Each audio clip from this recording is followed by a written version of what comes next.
asi kan nun naglay kan Jesu vialde in via usi athat nagle adot na kalbari dangin alo ngay cham nagle sual tiang ter khau tu tot na ho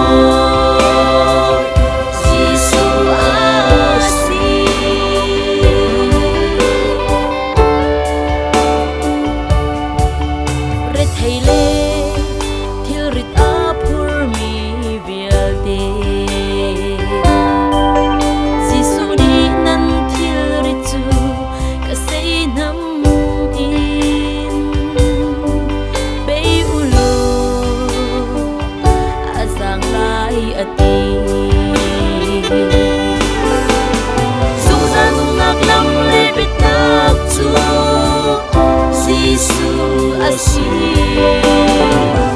kan nun naglay kan Jesu vialde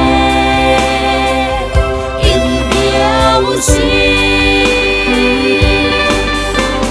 athat nagle adot na kalbari dangin alo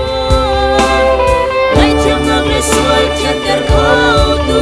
tot na ho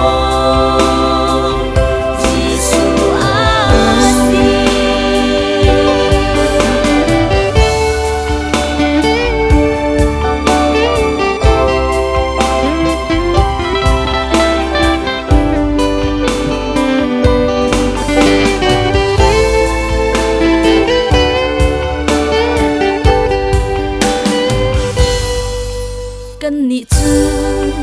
ruột chân na